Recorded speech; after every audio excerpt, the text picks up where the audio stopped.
Hello everyone, and welcome to my channel. This channel is for educational purposes, and we look at theories of everything, go in real deep, and try to suss out what they're all about and how they can benefit your life. Mostly things that are highly suppressed and that you probably don't know anything about.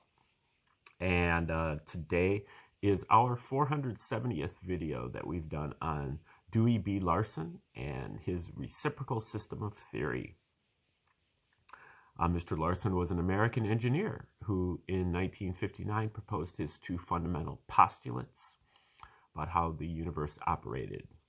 He then took those two postulates through a process of deduction and arrived at a theoretical universe of what the universe would look like if his postulates were correct. And then he compared his theoretical universe with the measured and empirical universe of the legacy scientists.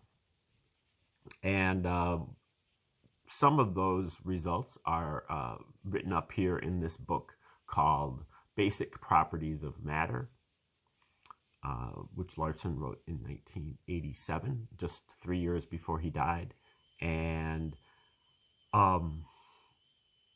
it's work on chemistry. We are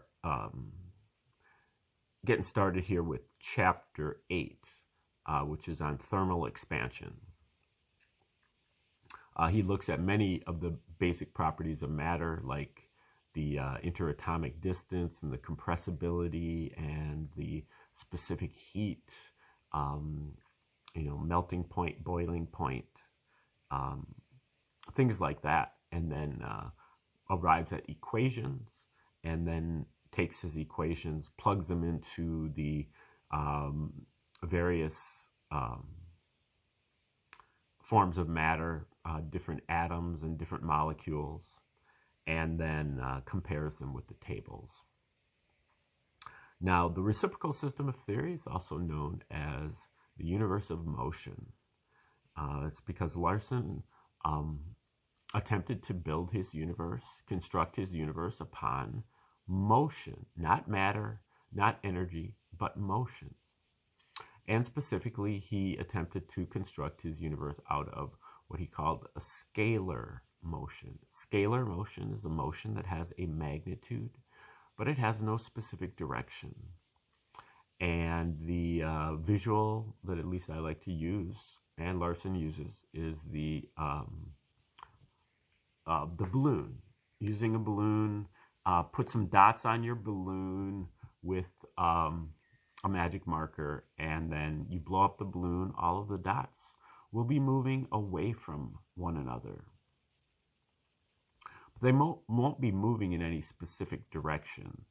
In fact, they'll be moving in every direction. Every dot will be moving away from every other dot. And even the locations between the dots will be moving away from each other. So every dot is moving in every direction. And so that is an outward scalar motion. If you inhale and suck the balloon in, make it contract, then every dot will be moving toward every other dot. This motion has been recognized by scientists, but not accorded its proper significance in Larson's estimation. And Larson uses this outward motion of the balloon. He calls that the progression, and that is really the source of everything, in all matter and aggregates of matter come from that source of the progression. Now, Larson's two postulates, the first one is the breadwinner, the one that the reciprocal system is grounded in. And then that second postulate is really kind of the rules that he uses to derive his deductive development. And there's a lot of disputes about the second postulate, but it's mostly hair splitting, at least for beginners at this point, because it it's not even so much about the details of the postulate. It's just that he's talking about math, geometry, and logic, and that these are the things that we're going to use in order to deduce what our theoretical universe is going to look like from this first postulate. And the first postulate is that the universe is composed entirely of one component, motion, existing in 3 dimensions, in discrete units, and with 2 reciprocal aspects, space and time. Okay. So the universe is made out of motion. We talked about that, scalar motion. And motion is the relationship between space and time. Space, time, and motion come in 3 dimensions. Space, time, and motion come in discrete units. The second postulate is just that the universe conforms to the relations of ordinary commutative mathematics. Its primary magnitudes are absolute, and its geometry is Euclidean. Now, I would actually disagree, like I said, with the part about the commutative mathematics and the part about the Euclidean geometry. But again, I don't really think that's really the point. And I don't even think it was the point for Larson, because he knew about non-Euclidean geometries and non-commutative mathematics, but kind of felt that, I believe, kind of felt that it doesn't make that much of a difference. Whether it's, again, like he talks about here in chapter 7 of this book, he talks about the various probability relations, and that's part of the commutative mathematics. That's what probability is one of the major things that he uses to determine his theoretical universe. And, he's like, well, there's a bunch of different normal probability functions. I'm not sure which one is the best one to use, but ultimately they pretty much arrive you at the same answer anyway. So we're going to just use this one. And then when we get down the line to a more, sophisticated, this is just an introductory survey into this. When we get around to, determining the fine structure of things, then we might have to research it more, in a more detailed research to figure out which one of these probability functions is really the one that the universe is using. So I think it's kind of the same thing with the geometries. The Euclidean geometry is a subset of really both projective geometry and synergetic geometry. And, so it's delivering answers. It might not be able to be all-encompassing like Larson maybe was suggesting it was. But let's get back to that first postulate. Motion is the relationship between space and time. Okay, basically, that implies that space and time are reciprocals of one another. Space and time have no independent existence. They only exist together in motion. And basically, motion is a fraction, with space or time as the numerator and time or space as the denominator. And you can see that in speed. The speed is kind of the most basic form of motion that we know of. The bike is going 10 miles per hour, 10 miles of space and 1 hour of time. Space over time. Motion, speed is space over time. But all of our other forms of scientific phenomena are also forms of motion. Matter is a kind of motion. Energy is a kind of motion. Force is a kind of motion. and they all have their kind of time, space, or space-time signatures. For example, matter is time to the third over space to the third. Energy is time over space, and so on and so forth. So that is a big innovation right there, that we have now narrowed down our MKS system of units from three variables to two. Before it was matter, kilograms, or meters, kilograms, and seconds. Now it's just meters and seconds. So, we boiled down that kilograms, and it makes it a lot easier to check your units, to understand your units. Now, again, motion, space, and time come in 3 dimensions. And so now when you think of that outward motion of the balloon and the inward, and then it turns around to the inward motion of the balloon. And like I said, the outward motion, Larson calls the progression. The inward motion is analogous to gravitation. And when you have that inward motion of the balloon, now just every dot is moving toward every other dot. Now, imagine that you decide arbitrarily that you're going to take one of those dots and you're going to say that that dot is motionless. Now, when you say that that dot is motionless, then it appears as if all of the other dots are moving toward your dot. It appears as if there is a force field there, that your dot is attracting all of those other dots. But that is not the case. All of the dots are moving under their own auspices toward each other. Every dot is moving toward every other dot, but because you have abstracted, you have stopped the world, you've stopped the general motion of that one dot and assigned it as a reference point, it now appears that there is a force field. And this kind of abstraction also creates what Larson calls the container viewpoint of the universe, which has held sway for thousands of years, which is an obstacle to understanding the reciprocal system.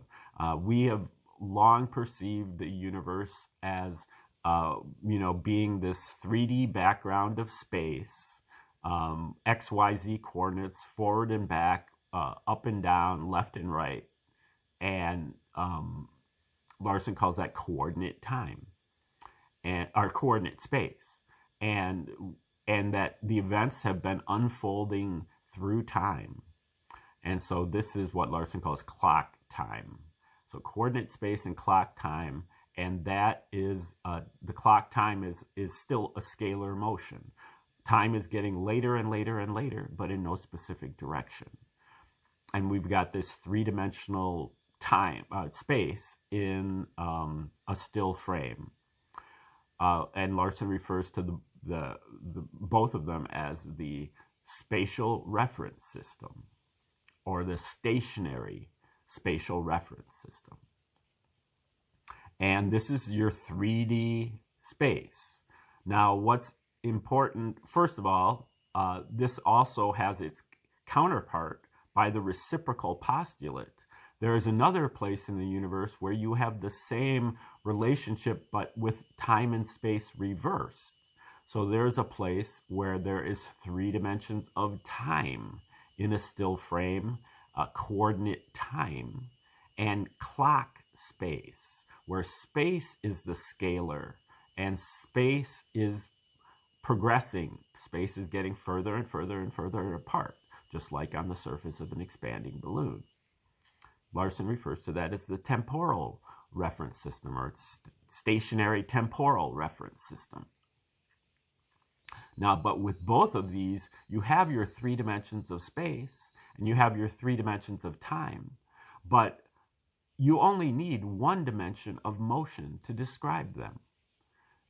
And so really the reference system is insufficient to describe 3 dimensions of motion, which is what the postulates guarantee. And so Larson comes up with the natural reference system, the progression of the natural reference system, and uses the discrete unit postulate for that. The discrete unit postulate basically saying that time, space, and motion come only in discrete units. They are quantized. You have to have a full unit of space before you have space. You have to have a full unit of time before you have time, and same with motion. And so this progression, this outward motion of this expanding balloon is that is just a model. So that's really just one dimension of scalar motion, and there are three. But that outward motion is occurring at the rate of 1 unit of space per 1 unit of time. Space over time being speed, that's 1 unit of 1 unit of motion, or 1 unit of speed. Larson refers to that as the speed of light. He refers to it as unit speed, and it is also the speed of light. So that is our progression. The progression is taking place at all times, in all places, omnipresent and eternal, at the rate of 1 unit of space per 1 unit of time. And then phenomena occur as a result of reversing that progression in 3 dimensions. First, by reversing it, the first reversal would be what he calls a photon, and then having to reverse that photon in 3 dimensions.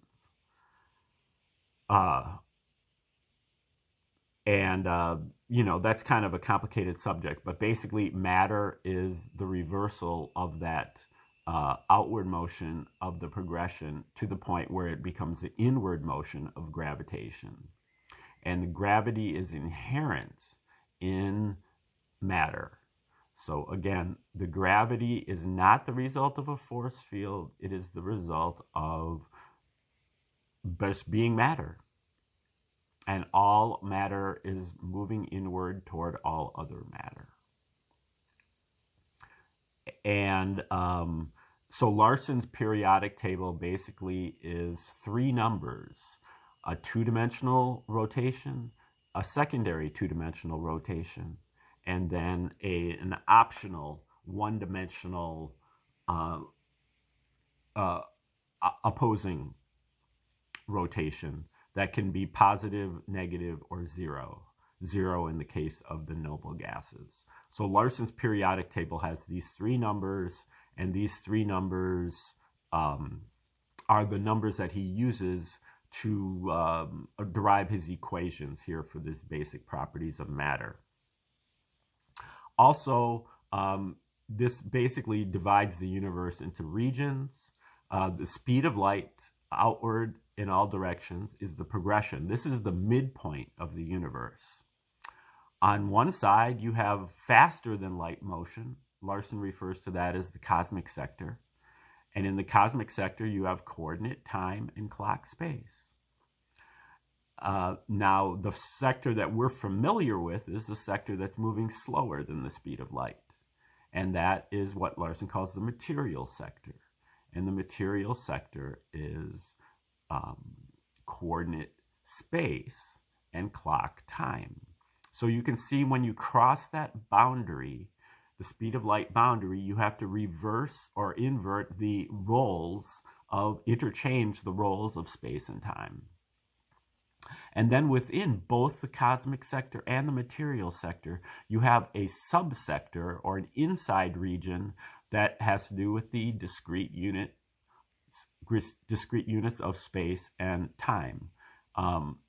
In the material sector, it's the unit of space. When 2 atoms or 2 molecules approach each other to the point where they get to be 1 unit of space apart, which is approximately 2 millionths of an inch, then they can't move any closer. because they're already at 1 unit and you can't get less than 1 unit.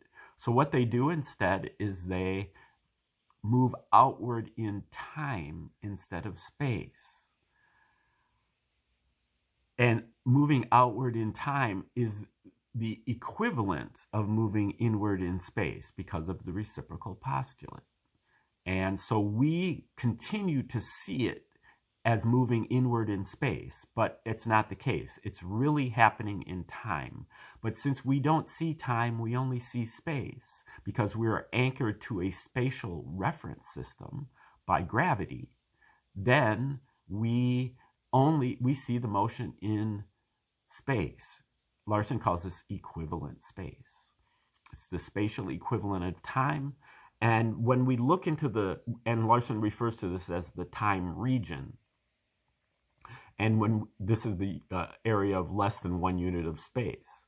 And when we look into the time region, what we see is distorted in 2 different ways. First, because this equivalent space is a second power region, which you can use algebra to figure out, where space is 1 over time, and then speed is space over time. So equivalent space is 1 over time squared.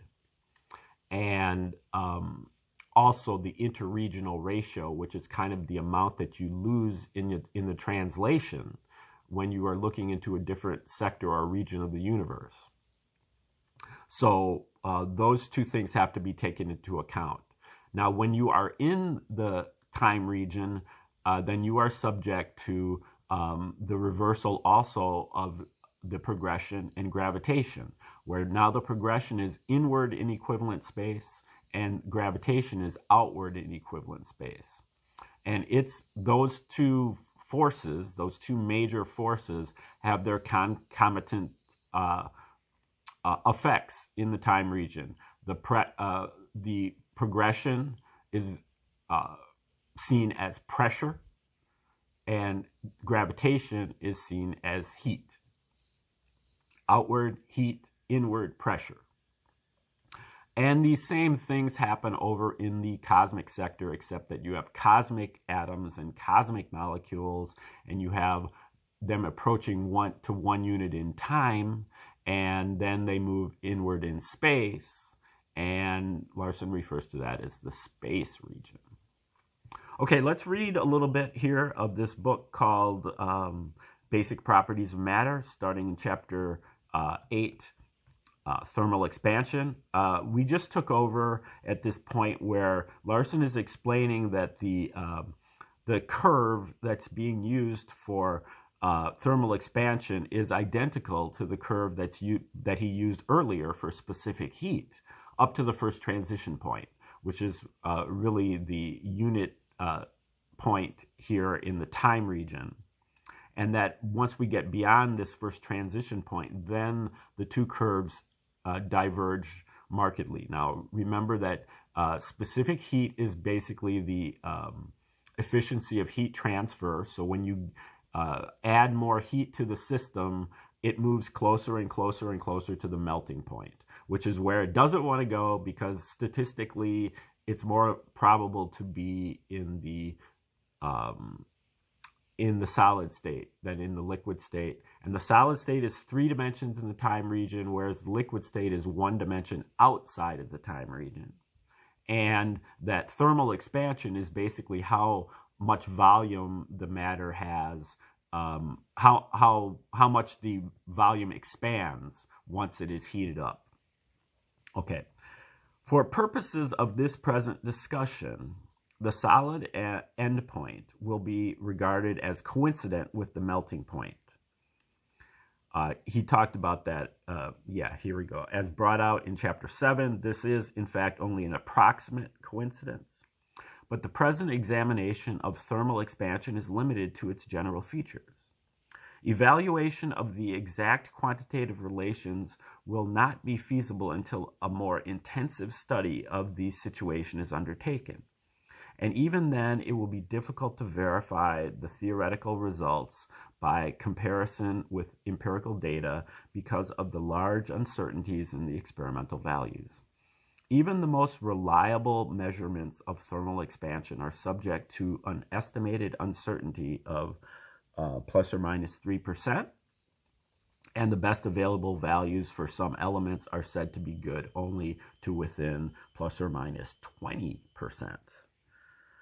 However, most of the measurements on the more common elements are sufficiently accurate for present purposes, as all that we are here undertaking to do is to show that the empirically determined expansions agree in general with the theoretical pattern.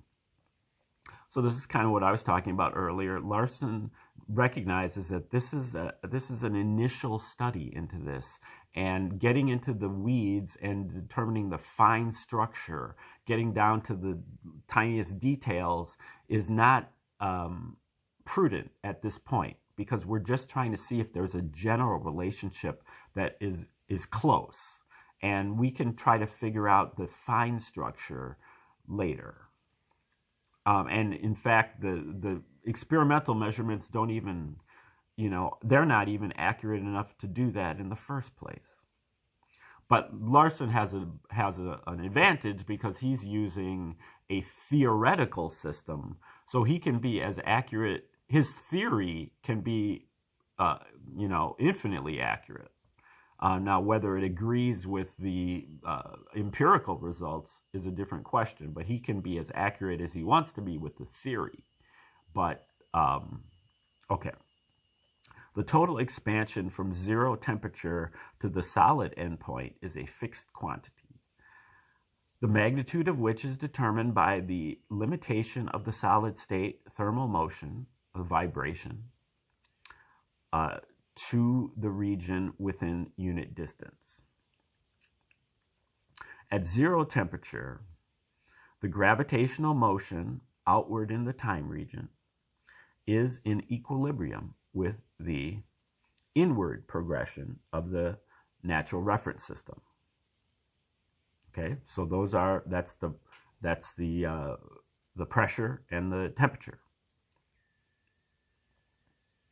And that is really also the interatomic distance, the place where there's an equilibrium between the progression and gravitation. Remembering that the progression is constant. It's always the same, 1 unit of space per 1 unit of time at all times in all places, whereas gravitation is variable. So there is one place where they are the same. The resulting volume is SO3, or the initial space molecular volume. At the solid endpoint, the thermal motion is also in equilibrium with the inward progression of the natural reference system. So at the solid endpoint, the thermal motion is also in equilibrium with the inward progression of the natural reference system, as this is the point at which the thermal motion is able to cross the time region boundary without assistance from gravitation. The thermal motion up to the endpoint of the solid state thus adds a volume equal to the initial volume of the molecule. Because of the dimensional situation, however, only a fraction of the added volume is effective in the region in which it is measured, that is, outside unit space. And this gets into what he called that interregional ratio, or what we talked about, what goes on inside the time region is not fully transferable into what is going on outside the time region.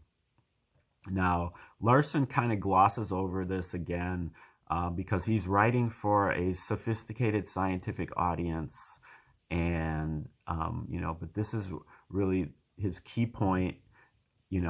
At zero temperature, the progression and the gravitation are in equilibrium, but they are also at equilibrium at the end of the solid point, at the end of the solid state.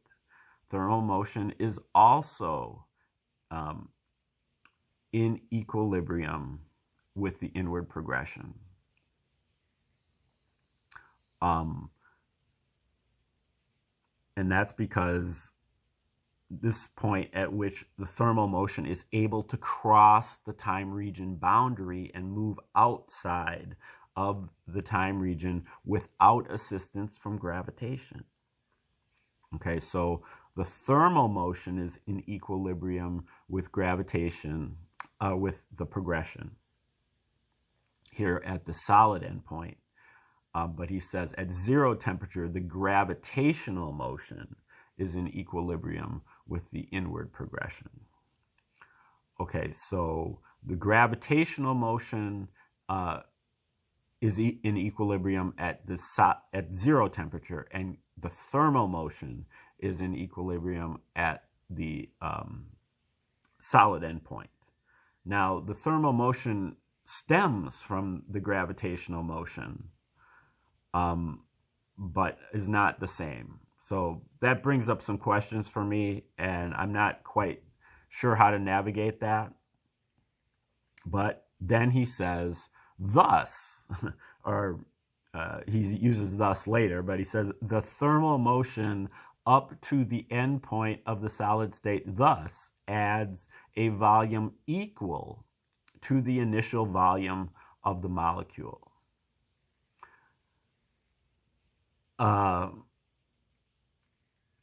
Okay, so that's thrown me for a loop for a long time. I think I understand that, but it's not at all obvious to me, and I would have wished that Larson would have explained that. But basically, just to read it again, as this is the point at which the thermal motion is able to cross the time region boundary without assistance from gravitation. The thermal motion up to the endpoint of the solid state thus adds a volume equal to the initial volume of the molecule.